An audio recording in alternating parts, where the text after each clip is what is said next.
How's everyone today? Umaga man, hapon, gabi man, kung nasan kayo naroon. We are greeting you with the Spirit of the Lord and with faith. And actually, this is our topic for today. And I'm excited to tell you about what God has taught me and what God has given me to be able to understand His mind and purpose, His heart towards us, how He feels about everything that He has made. Let's talk about the spirit of faith. And in Romans 10:17, as we can see, so then faith cometh by hearing, and hearing by the word of God. So yung pananampalataya, according to this verse, ay dumarating sa pakikinig. At yung pakikinig natin sa salita ng Diyos. So saan po ba natin makikita at maririnig ang salita ng Diyos? Ito ba yung makikita natin at maririnig natin sa Kanyang salita, sa Biblia. At ito po ay pinatunayan sa atin mula pa nung umpisa na makikita natin na God ordained creation. Kaya nga sinabing divine creation, it's from the one who made everything possible. The one who knows everything that will come. Kaya nga po, dito, makikita po natin na yung breath po ay napaka-importante. Kaya tayo nabubuhay dahil sa hininga. At ang Diyos, kung titignan po natin dito, ay ang hininga ng buhay. Siya ang sanhi kung bakit tayo merong hininga. At sa lahat ng bagay na kinreate niya, like the air that we breathe in, yung mga ginawa niyang sanhi ng air din na ito, like the plants and everything that He has made, coming from His creation, we are grateful to God who made everything possible for us to see. He gave. Matandaan po natin siya po ay nagbigay. At yung binigay niya is buong puso. At pagmamahal po ito ng isang Diyos that who knows everything, even if He knows that something will happen to man. So let's find out kung ano yung sinasabi dito sa Genesis 1:26, which will be the start of our topic. And kung titignan po natin dito, God said, let us make man in our image.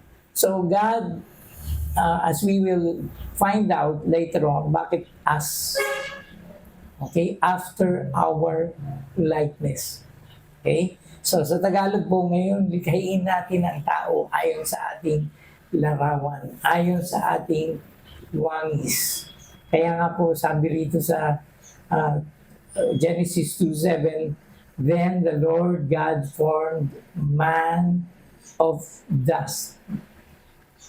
Ginawa niya tayo sa pamamagitan ng lupa o dust from the ground at hiningahan po niya sa ilong, sa nostrils. Okay? With the breath of life, a man became a living soul. Buhay na kaluluwa. So makikita rin po natin sa ating pong mga illustration in a while kung ano po yung soul. Every inhale and exhale of breath is a gift from God. Remember that. And we know that we are alive because of God's grace, God's gift. And all of us must breathe in order to live. So, napaka-importante ng hininga ng tao upang siya po ay mabuhay. Nung last week, na ating pong pinaksa, we have shown a biblical picture of what man is. And we can see here, ang tao po ay tatlong bahagi, ng iisang buong katauhan. Tatlong bahagi po siya. So, ano po yung tatlong bahagi na yan? Meron po siyang katawan, a dwelling. Okay, so doon po sa katawan na yan, meron pong tatlong bahagi sila, no, or two more parts as we will see. No? So yung body po, makikita natin ito yung dinadaluyan ng ating mga sinasabi. Ito po, dito po nanggagaling, meron po tayong senses at meron po tayong action. Yung senses po, alam natin po lahat yan. The sense of hearing, the sense of taste, the sense of seeing, and everything else that comes from all the senses that we can have, the feelings that we can share, and we can act upon, galing po yan sa body. And we're so grateful to God because He has given us this body. Now, whether you like it or not, it's a body. Whether what form you are, it's still a body. Okay? So, body tayo. So, we have another one, which is the soul, another integral part of our system dito sa mundo nito. So, we have the body, the soul, which is our personality, the very you. And you have a mind, you have an emotion, you have the will. Meron kang will to choose. God has given us the will to choose whatever we decide on doing. Okay, so we have the capacity to think the things that we want and the things that we can learn, no? And we have these feelings, this emotion that we can feel, no? Like the wind when it is blowing. Ngayon, mainit po, no? Pero there are times when the wind is cool. It gives us good emotions. Okay? So, yung third part, which is yung spirito, the spirit, ito po yung nagdidetermina ng ating identity, kung sino talaga tayo. Okay, so, ito yung importante, no? So, there are 3 in 1. Just like God, He is 3 in 1. And we call the God that we know the Godhead, which is the Father, the Son, and the Holy Spirit.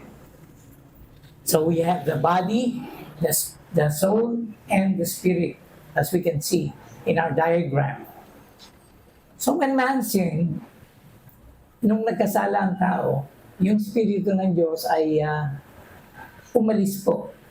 So makikita natin na may nangyari na kakaiba.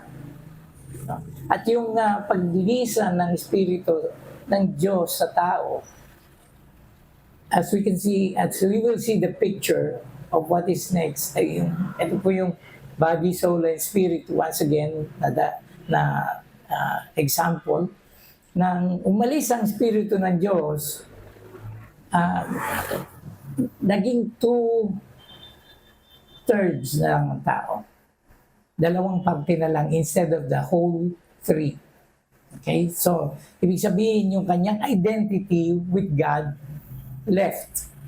Nawala po yung identity ng tao sa Diyos. Nung naghiwalay ang tao at ang Diyos. No? At yun ay nung nagkasala si Adan at Eva. So, as we're talking about these things, makikita natin yung sinasabi ko na binaback up ng salita ng Diyos. Dahil kasi sabi sa 1 Thessalonians 5, verse 23, naway lubusan kayong gawing banal ng Diyos.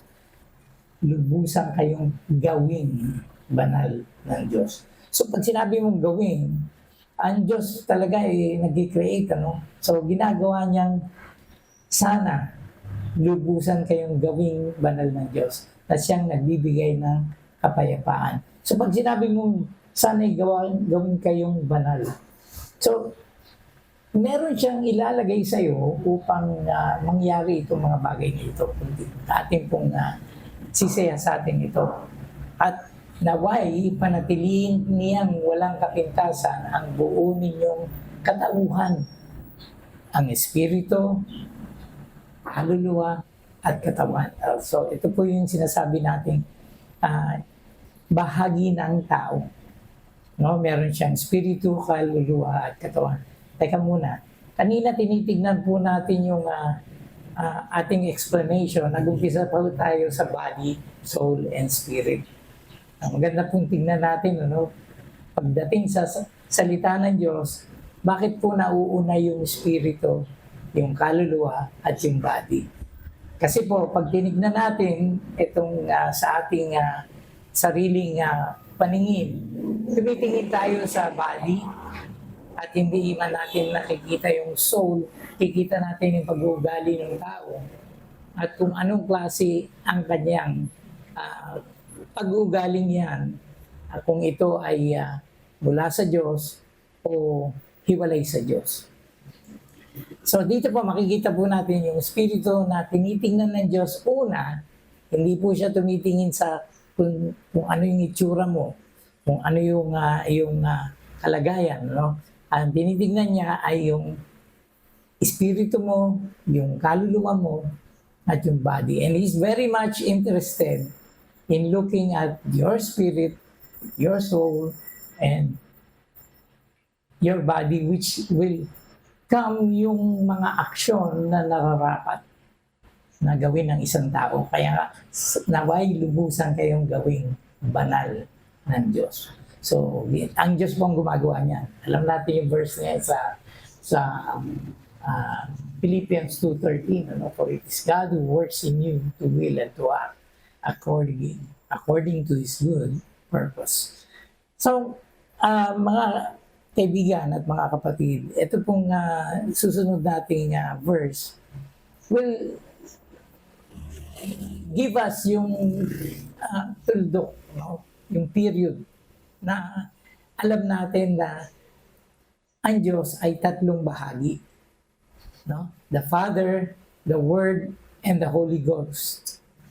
Marami pong hindi nakakaintindi na meron pong triunity, although yung walang word na Trinity o triunity sa Bible. Okay? Kasi ang alam lang nila ay isang Diyos. No, pero yun nga po, alam natin dahil sa salita ng Diyos, meron pong witness. No? At yan ang ating pong tinitignan mula sa salita ng Diyos. Kasi nga, kung ang tao ay mahilig dun sa pangapatotoo ng kapwa nila, no? Pinapaniwalaan nila, what more siguro kung ang Diyos ang nagsalita sa atin. Kaya kung titignan natin ang sinasabi ng Diyos dito, ang salita niya, tatlo ang nagpapatotoo, ang Ama, ang salita, at ang Espiritu. So, iyan po yung kumpleto ng Diyos, ano? And tayo po, sa ating tinitingnan kanina, 2/3. Kasi nawala po yung kanyang Espiritu. Noong napaalis si Adan at Eva sa presensya ng Lord because of sin, that's why man has to die. Okay? May namatay din po nung sila umalis dun sa garden. Namatay yung relasyon nila sa Diyos. Kaya makikita natin na may pinanggalingan po kung bakit nagkaroon ng paghihiwalay ang Diyos at ang tao. Okay, so ito po yung sa Genesis 2:17, ano? But of the tree of the knowledge of good and evil, thou shalt not eat of it. For in the day that you will eat thereof, you shall surely die. This is the word of the Lord, telling us, no, na ito po yung nangyari. We haven't seen that event, that incident, pero alam po natin na sa ating puso ito totoo dahil naniniwala po tayo sa salita ng Diyos. Now, if you really believe the Word of God, ito po yung nangyari. No? There are two trees in the garden. No? And yung isang tree po tree of life. Yung tree of life po hindi kinain nila Adan at Eva, kundi yung kinain nila yung tree of the knowledge of good and evil. Bakit po? Okay, si Eva po yung nakakita nito at sabi sa Genesis 3 verse 6, and when the woman saw the tree was good for food, okay, so remind us, yung kanina sinabi natin na we have senses. Okay? So yung sense na nag-work out kay Eve ay yung nagtulak sa kanya, ano? Para sabihin sa sarili niya, oh, I think this tree is good. And that it was pleasant to the eyes kasi ang ganda ng paningin niya rito, no? Kaakit-akit yung bunga. And a tree to be desired to make one wise. Okay, so sino nagsabi nun? May nagsabi sa kanya. At yung boses na yon ay ang kanyang tinignan upang i-weigh sa sarili niya. Oh, meron palang benefit to. At yung benefit na ito ay magiging wise ako. Okay? Hindi naintindihan ni Eve kung ano yung magiging bunga ng bunga nito sa kanyang buhay at sa buhay ni Adan at ng lahat ng kanyang magiging supling, no? Dito sa mundo. So she took of the fruit thereof and did eat. No? So kinain na. And gave also unto her husband with her, and he did eat. So, in other words, dumating na po yung desisyon nila, yung choice nila na piliin na kainin yung prutas. Because para sa kanila, yun nga, nakita nila na maybe God is hiding something from us that He doesn't want to reveal. Kaya ayaw niya pakain to. So when the time came when they ate it, no? Masarap siguro, talagang masarap. But something happened to them, no? At sa Romans 5:12, therefore, sabi dito, no? Just as sin entered the world through one man, and death through sin, so also death was passed on to all men, because all sin. So dito na po makikita natin lahat po ay nagkasala. At dito po dumating yung death because of sin. And it was passed on. Kaya lahat po ng tao, makikita natin, pumapanaw dito sa mundo. Merong generation po for each time na sasabihin natin na meron tayo na ginrat ng Lord for us to linger in this world. Okay? So, sin and death was born. At nagkaroon po ng face-off. No? Nagkaroon ng pagbabago sa anyo ng tao. At ito po yung pinaka-importante dito na bahagi na makikita natin sa sangkatauhan kung bakit siya naging iba. So, death due to sin and face-off. Ito po yung makikita natin na kaya ang tao iba-iba ang kanyang mukha. No? Mukha siya mabait doon, dito sa kabila, hindi. At alam natin na there are times when we are the same as what we can see in the picture. So, Genesis 5:3, Adam lived 130 years. At nanganak po muli si Eva. Kapalit nung nawala niyang anak na si Abel. No? Abel was killed by Cain because of jealousy and because God accepted the offering of Abel. So Cain was so jealous, he killed his brother. And eto nga po, nagkaanak ulit si Adan and called his name Seth. Okay? So si Seth po, makikita natin, dun sa una, nung nag-create ang God, okay, they made a choice that they will create coming from them, coming from God's own likeness and image, itong si Adan at Eva. And they were complete. Pero dito, titingnan natin, hindi na po kawangis ng Diyos si Seth, kundi siya ay kawangis at kaimahe ng kanyang amang si Adan. So makikita nga natin dito ang difference. So all sinned in Adam. So ditong nanggaling lahat ng kasalanan na dumaloy sa sangkatauhan.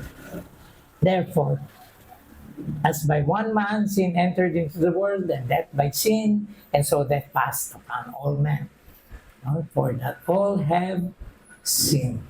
Ito yung sinabi natin, no? Kanina binasa natin na lahat tayo ay napasahan ng kasalanan at dahil dito tayo ay mamamatay. So ano ba yung kasalanan na yan na meron tayo? Yung nagkakasala tayo. We have something that is common. We have the nature that is not of God. Kasi ang nature ng God, He is holy. He is perfect. Tayo hindi po perfect. We're not holy. So, tayo po ay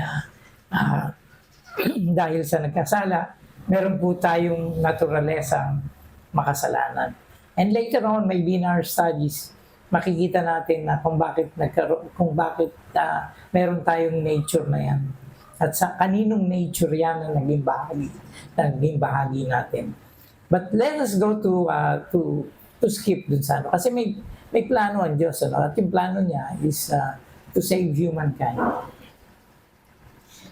From separating from Him forever. Kaya nag-set ng law ang God from the Old Testament. Makikita natin na sa Old Testament may nagbigay ang Diyos ng law so that man may be able to have a schoolmaster. Okay? And yung schoolmaster na yan yung magtuturo sa kanya to behave and to be godly, no? Or maybe obeying God. Because meron siyang binigay na set of rules, okay, to govern. So ito po yung government na binigay ng Diyos para sundin ng tao during those days. So binigay niya yan kay Moses, and through Moses, meron po tayong Old Testament. Hanggang saan po yung Old Testament? Hanggang sa dumating si Jesus Christ to be able to fulfill everything else that God wants para magkaroon po ng salvation ang tao. At nung dumating si Jesus Christ, yan po yung hudyat na matatapos po yung Old Testament dahil kapag namatay siya at the time of His death, doon po magkakaroon ng transition. Okay? So doon po magkakaroon ng pagbabago dahil si Jesus po ay siya po yung magbibigay ng transpiration o ng katapusan. Sabi niya, it is finished because I did it all. Okay, I did it all para ma-save ka. So, ito po yung nangyari, no? Nung naipako si Jesus sa cross to finish everything, to fulfill what God has demanded to man that man cannot obey. No? Kaya si Jesus po yung nagtapos nito so that when we see ourselves sa time ng judgment, makikita natin that we will pass from that judgment. Habang nandito ka pa sa mundong ito, magpapass ka sa judgment na yan because you have been through the judgment of Christ when you became one with Him in spirit. Once again, when the Spirit of God will return because of faith and because of what God would want for anyone, for the matter of faith na narinig niya yung gospel, the word of truth, at ito ay kanyang binigyan ng importansya, no? And he decided to believe and trust the word of God. So, kung titignan po natin, napaka-importante talaga na maintindihan natin from the Old Testament and in passing from there to the New Testament that we are in. Kasi marami pong hindi nakakaunawa dito sa aspetong ito. Nandito pa po sila sa Old Testament because they're obeying the laws of God where they cannot really obey God's law. Wala pong makakatupad ng utos ng Diyos, kanya nga si Jesus yung namatay, para yung kanyang katuwiran na pinakita dito, He is the the visible likeness of the invisible God. Kaya makikita natin visibly yung patunay at yung pruweba na ginawa ni Kristo yung pagsunod sa kanyang Ama, so that when the time comes na nung siya po ay pinayubay sa krus, no? Makikita natin yung death niya and the blood that was shed is the fulfillment of the law. Kaya kasi, nung una pa lang, meron na pong hinilingan Diyos kaila Adan at Eva, no? Nung kung balikan natin yung panahon na yon, no? Nung nagkasala sila, what did they do? Sila po ay nagbalot ng kanilang sarili sa pamamagitan ng dahon. But God did not allow that. Bakit? Hindi yun kalugod-lugod sa kanya eh. Okay? So, bago sila umalis ng garden, yung ginawa nila na pagtatakip sa kanilang kahubaran na mga dahon, okay, na pinagtahi-tahi nila, ay hindi po kalugod-lugod sa Diyos. At ang Diyos mismo ay humanap ng nararapat. At yun po yung isang innocent victim. Yun po yung, I believe it's a lamb, na kaya nga po merong ang law sa Old Testament, hindi po natin law ito, no? Law ito para sa mga Hudyo. Okay? Law po ito para sundin nila yung kailangang may mamatay at dumanak ang dugo. Kaya meron po silang, alam nyo na ginagawa ngayon ulit ang Temple of na nasira nung araw, na ginagawa muli ng mga Israelita, ng mga Hudyo doon sa Israel. At yan po yung tinatayo nila to bring back itong animal sacrifice. So ito po yung hinihiling noon, at hindi po tayo sakop dito sa law na ito because mga hintil po tayo. Tayo po ay hindi kaparte ng mga pinili at hinirang ng Diyos para maging Kanya. Unless maging proselyte ka nung time na yon. Proselyte po yung mga naniwala at sumama sa mga Hudyo para maniwala dun sa kanilang faith. So anyways, looking back at yung tinitignan natin na make blood sacrifice, nung dumating si Jesus, ito na po yung fulfillment na merong blood sacrifice upang ma-save po ang sangkatauhan by believing the gospel of truth. At yun po ay mula doon sa umpisa na ito ay magaganap upang matapos doon sa katapusan ng pagkamatay ni Jesus. At dito po natapos ito. At nung namatay siya at nabuhos po ito, kung kayo nagbabasa ng Biblia, kailangan pong maunawaan ng isang mananampalataya ito. Para alam niya kung ano ang kanyang pinananampalatayanan.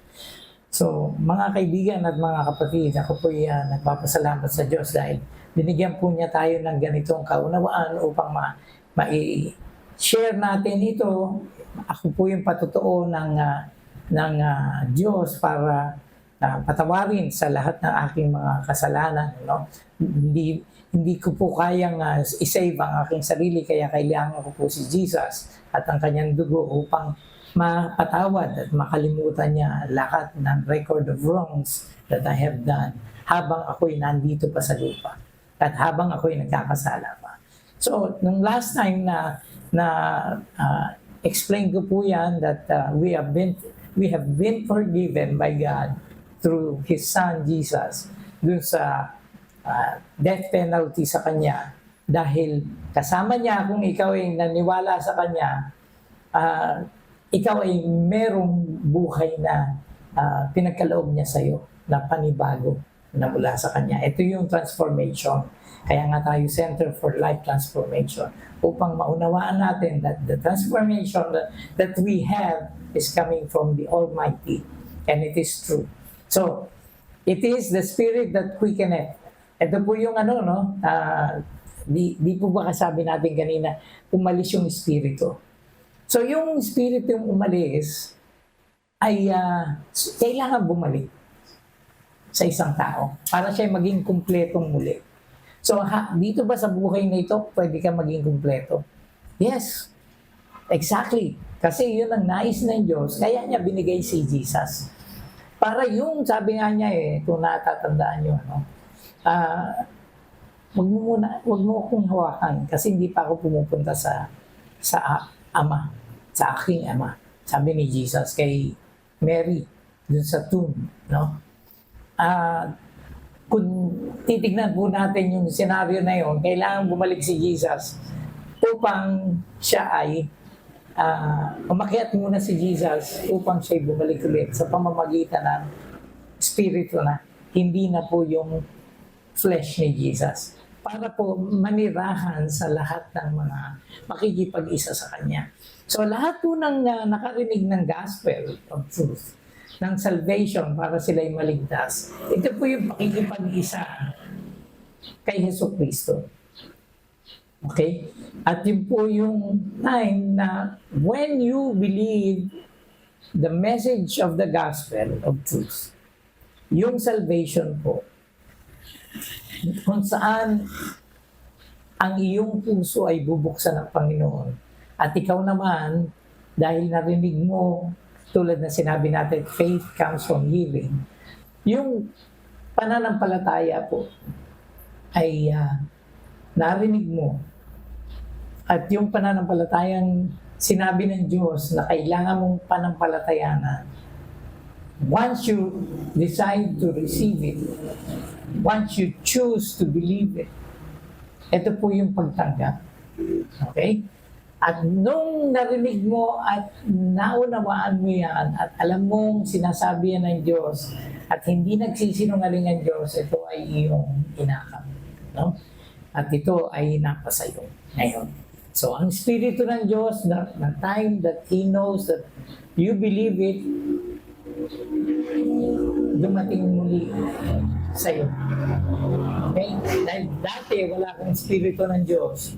Ngayon, ikaw ay binigyan niya ng Espiritong galing sa Kanya. So, binuhay niya muli yung iyong katauhan. Yung body, soul, and spirit. Yung body mo, tinubos niya from sin. Although, hindi pa magkakaroon ng new body because you have not died yet.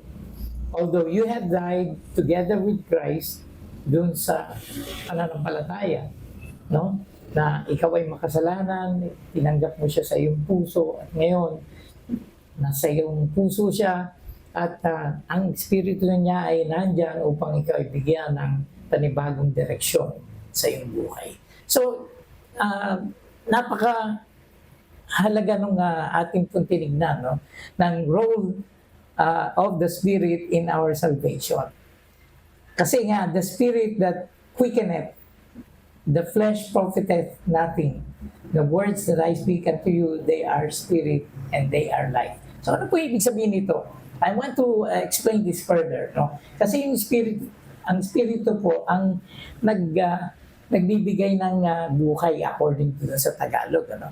At yung nagbibigay ng buhay dahil sa hininga ng Diyos. So yung Spirit pala ng Diyos ay nandun sa kanyang salita. Okay? Ang Espiritong nagbibigay buhay. Ang salitang sinabi ko sa inyo. So, pag narinig mo yung sinabing ng Panginoon na salita niya, at itong salita na ito ay kanyang hininga at hiningahan ka, no? Dahil ikaw ay naniwala ngayon at naintindihan mo kung anong pakay ng Diyos sa'yo, ito yung magbabago sa'yo. At yung flesh mo, no? Wala pong kinalaman sa salvation. Yung yung ginagawa ng tao na nagpapakabait siya, religyoso siya, hindi po ito yung magsasave sa kanya. Kailangan po yung mag-save sa kanya ay yung buhay na salita ng Diyos upang hingahan siya at magkaroon siya ng buhay. So ito po yung ibig sabihin nito. No? So kung titingnan po natin ang ating sarili, nasaan po ba tayo sa kalagayan ito? narinig na po ba natin ang magandang balita na yan? Itong sinasabi natin ngayon upang iyong tanggapin, upang pumasok sa iyo at magbigay sa iyo ng panibagong Espiritu ang Diyos, because your identity with God is separate, no? Because of sin. At nais ng Diyos, maalis yung sin nature natin upang palitan niya ng nature na nagmumula sa Kanya. Tandaan po natin si Jesus is two-natured man.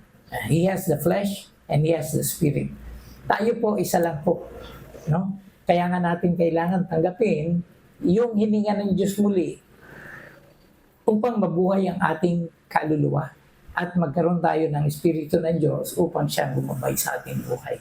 So yung ating katawan ay nagpapalo lang po doon sa digta ng salita ng Diyos na nagbibigay buhay upang yung soul natin, yung mind natin, yung will and emotion, ito po yung sumunod sa Kanya upang yung ating katawan who will do the action on the outside, na nakikita ng tao na relihiyon, na makikita niya na yung relihiyon mo is coming from the faith that has welled within.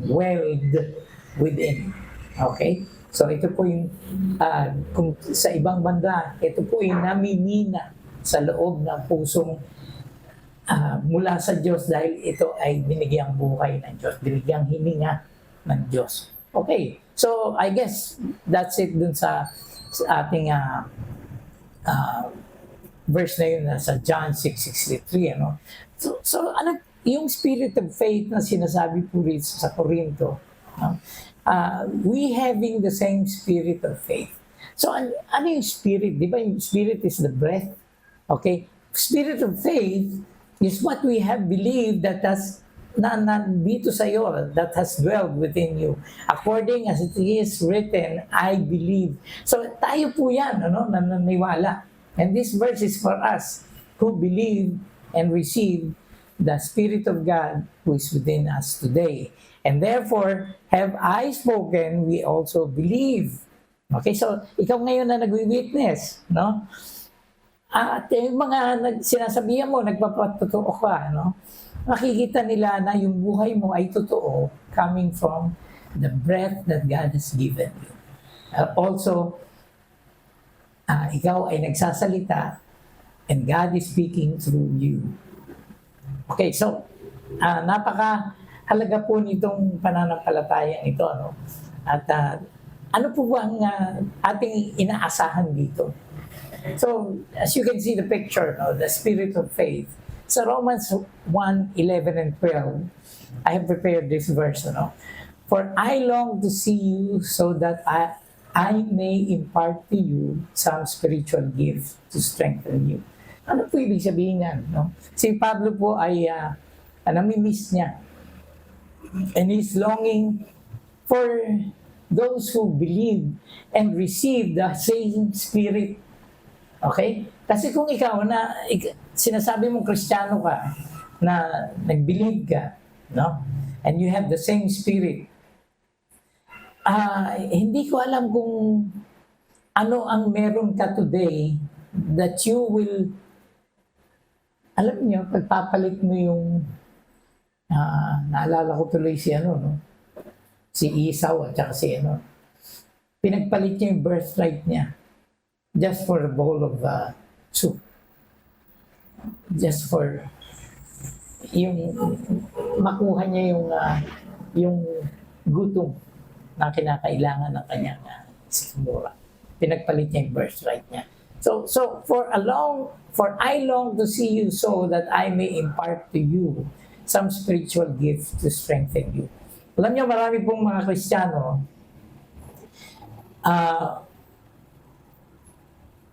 doon sa dinami-dami po ng responsibilities na dumarating sa kanyang buhay.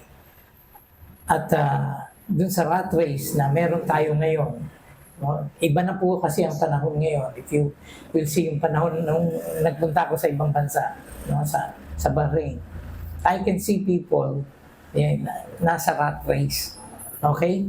At busy po yung mga tao not knowing what will come to them later on. Kasi, syempre, ang tao, nabubuhay siya doon sa mga bagay na panlupa. At yung mga mga blessings coming from their sabihin nating wages doon sa kanilang mga natatamasa dahil sila ay masipag. Dahil sila ay, ito po yung napag-usapan namin noon, no, ng Brother Joseph Balfindo tungkol sa grace at tungkol sa blessing. So yung tao po ay nandito sa aspeto po ng law because the blessings are coming from what you call yung law na sinusunod ng tao na pagka ikaw ay nagtatrabaho dahil yun yung sinabi ng Diyos na magtrabaho ka at meron kang inaasahang biyaya. And most of the people nowadays, makikita natin talaga ang sipag niya to be able to get what they want in life. And when they get it, no, dahil dati mukha silang kawawa, no? Pareho ko noon, mukhang kawawa. Dumating sa akin ang kaloob na ito ng Diyos mula sa kanyang Espiritu. So, para ito sa ikatatag ninyo, ito ang sinasabi dito ni Pablo. So, ikaw ba mismo yung mga kasamahan sa pananampalataya? Do you miss the God that is there, that is giving you the source of strength? Do you have that fellowship of faith, of love, and everything there is na sinabi ng Diyos? And even in prayer, no? Sabi sa 12, ang ibig kong sabihin upang magkatulungan tayo sa ikalalakas ng bawat isa sa atin. So we cannot live separate, no? Parang yung aking may bahay, hindi kami pwedeng mamuhay ng separate. Okay? So that is very important to me, and it's the same with God. You cannot live without Him. For you to be separate from Him. At ganun din sa mga kapatiran mo, kaya ka nga nilagay sa kanyang katawan, sa body of Christ.